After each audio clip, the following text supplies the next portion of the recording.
এসব নিয়ে বিস্তারিত আলোচনার জন্য স্টুডিওতে যুক্ত হয়েছেন সহকর্মী মাসুদুর রহমান। যাচ্ছি তার কাছে।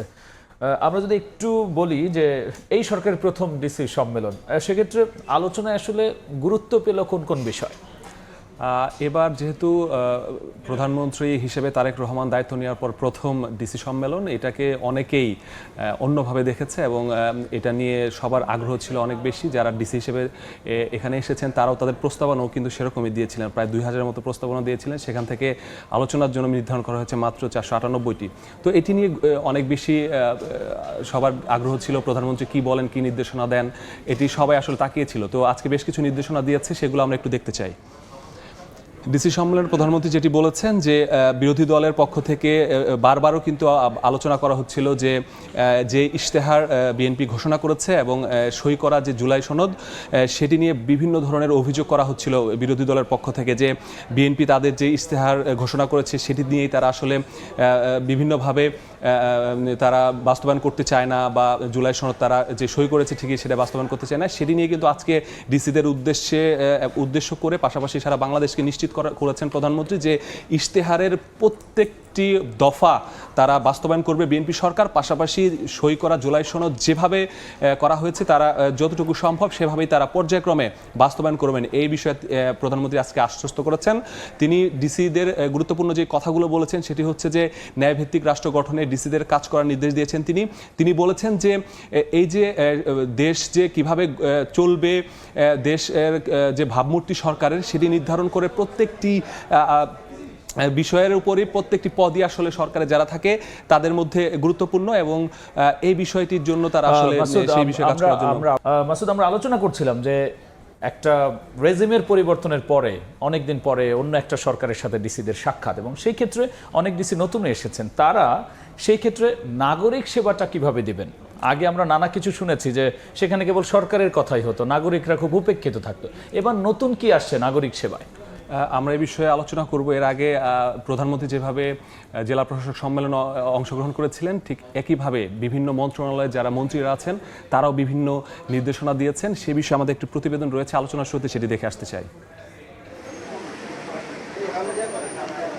জেলা প্রশাসকদের দেয়া প্রায় 2000 প্রস্তাবের মধ্য থেকে 498টি প্রস্তাবের উপর আলোচনার লক্ষ্যে শুরু হয়েছে এবারের ডিসি সম্মেলন।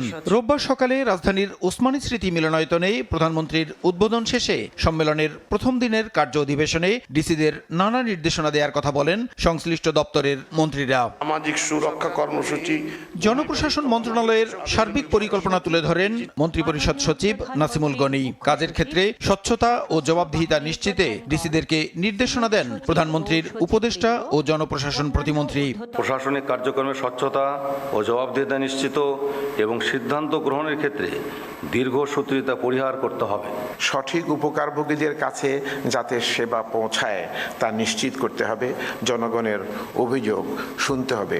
স্বাস্থ্য বিষয়ক কার্য অধিবেশন শেষে স্বাস্থ্যমন্ত্রী জানান, ডেঙ্গু মোকাবিলায় প্রস্তুতি নেওয়া, ভেজাল ওষুধ বিক্রি বন্ধ সহ হাসপাতালে দালালদের দৌরাত্ম্য বন্ধে কঠোর ব্যবস্থা নেওয়ার নির্দেশনা দেওয়া হয়েছে ডিসিদের। ডেঙ্গু তো আমরা চিকিৎসা করে বাঁচাইতে পারবো না, প্রিভেন্টিভ আমাদের মেজার নিতে হবে। হামের টিকা তো চলছে, এর মধ্যে তো বললাম 81% আমরা টার্গেট কভার করে দিয়েছি। এদিকে কওমি মাদ্রাসাকে নীতিমালার আওতায় এনে সাধারণ শিক্ষার সমমান দিতে আলোচনা হয়েছে বলে জানিয়েছেন শিক্ষামন্ত্রী। তাদের প্রতিনিধির সাথে আমরা বসেছি এবং তাদের ইকুইভ্যালেন্সি ডিগ্রি যেটা হওয়ার সেটা আমরা কথা বলেছি। যেমন দাখিল, আলেম, এইচএসসি, ফাজিল ডিগ্রি, কামেল মাস্টার ডিগ্রি, ওদের শুধু দাওরাকেই বলা হয় মাস্টার ডিগ্রি। ওই লেভেলগুলোকে আমাদের ঠিক করতে হবে। কিছু কিছু জায়গায় টেকনিক্যাল এডুকেশন দিতে হবে। আমরা চাই না তারা আলাদা থাকে। আইন মন্ত্রণালয়ের অধীনস্থ কোনো প্রতিষ্ঠানে অনিয়ম দুর্নীতি পেলে মন্ত্রণালয়কে জানাতে ডিসিদের নির্দেশনা দেওয়া হয়েছে বলে জানান আইনমন্ত্রী। অধীনস্থ যে সমস্ত ডিপার্টমেন্ট আছে সেই ডিপার্টমেন্টগুলোতে কোনো সুনির্দিষ্ট অনিয়ম দুর্নীতির অভিযোগ থাকলে আমাদেরকে জানাতে বলেছি। অনিয়ম বন্ধে কার্যকর উদ্যোগ তদারকি করারও নির্দেশনা দেন আইনমন্ত্রী। এইটা যাতে না হয় সেটা। প্রসূন আশিস, সময় সংবাদ, ঢাকা। রাব্বি, যেমনটি প্রতিবেদনে দেখছিলাম, এ বিষয়ে আরো কিছু তথ্য আছে আমার কাছে। মন্ত্রী আসলে কি নির্দেশনা দিলেন, আর একটা হচ্ছে সে সময় আর কি আলোচনা হলো? সেগুলো আমরা একটু বলবো।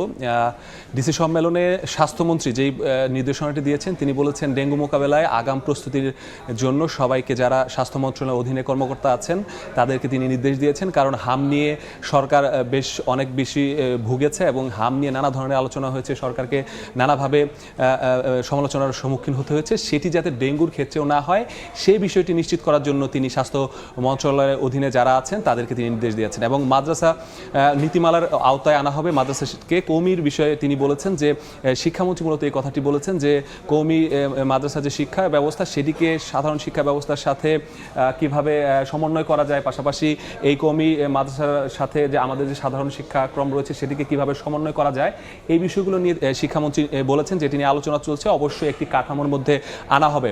অনিয়ম পেলে মন্ত্রণালয়কে জানানোর নির্দেশ দিয়েছেন আইনমন্ত্রী। আজকে আইনমন্ত্রীও করার কথা বলেছেন। তিনি বলেছেন যে কোনো ধরনের অনিয়ম যেখানেই পাওয়া যায় আইন মন্ত্রণালয়ের অধীনে যেই জায়গাগুলো রয়েছে সেই বিষয়গুলো নিয়ে তাতে সরাসরিভাবে তাদেরকে জানানো হয় মন্ত্রণালয়, এবং তিনি জানালে করা যে ব্যবস্থা সেটি কিন্তু তারা নেবেন বলে আইনমন্ত্রী নির্দেশ দিয়েছেন। রাব্বি, এই ছিল আসলে আমার কাছে আজকে ডিসি সম্মেলন নিয়ে গুরুত্বপূর্ণ তথ্য। মাসুদ, অসংখ্য ধন্যবাদ আলোচনায় যুক্ত হওয়ার জন্য। ডিসি সম্মেলনের বিস্তারিত নিয়ে আলোচনার জন্য স্টুডিওতে যুক্ত হয়েছিলেন সহকর্মী মাসুদুর রহমান।